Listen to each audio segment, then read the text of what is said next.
নমস্কার, let's go বাংলার আরেকটি নতুন ভিডিওয়ে আপনাদের সকলকে স্বাগত।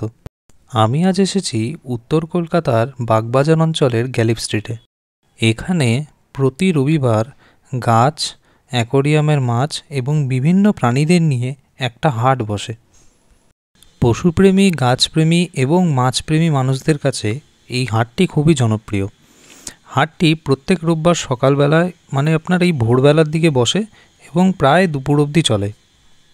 আমি এই হাটটি আপনাদের আজকে ঘুরে দেখাবো।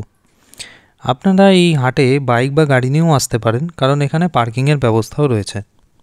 এই ভিডিওতে আমি এই পুরো মার্কেটটার একটা ওভারঅল ট্যুর আপনাদের সামনে তুলে ধরার চেষ্টা করেছি। যদি আপনারা গাছ সম্পর্কে বা মাছ সম্পর্কে বা প্রাণী সম্পর্কে আলাদা আলাদা করে ডিটেল ভিডিও চান, তাহলে আমাকে কমেন্ট সেকশানে জানান। আমি নিশ্চয়ই সেই ধরনের ভিডিও বানিয়ে আপনাদের সামনে নিয়ে আসব। আর হ্যাঁ, ভিডিওটি কেমন লাগলো কমেন্ট সেকশানে আমাকে কিন্তু অবশ্যই জানাবেন। ভালো লাগলে লাইক করবেন আর চ্যানেলটিকে সাবস্ক্রাইব করবেন। তাহলে চলুন আমরা এবার হাটটাকে ঘুরে দেখি। ভিডিওর শুরুতে হাটের যে অংশে ফুল গাছ বিক্রি হচ্ছে প্রথমে সেই অংশটি দেখাবো, তারপরে যে অংশে মাছ বিক্রি হচ্ছে সেই অংশটি দেখাবো, তারপর যে অংশে পাখি বিক্রি হচ্ছে বিভিন্ন সেই অংশটি দেখাবো এবং সবশেষে যে অংশে বিভিন্ন ধরনের পশু বিক্রি হচ্ছে সেই অংশটি দেখাবো। তাই এই হাট সম্পর্কে একটি ওভারঅল আইডিয়া পেতে গেলে ভিডিওটি শেষ পর্যন্ত দেখুন।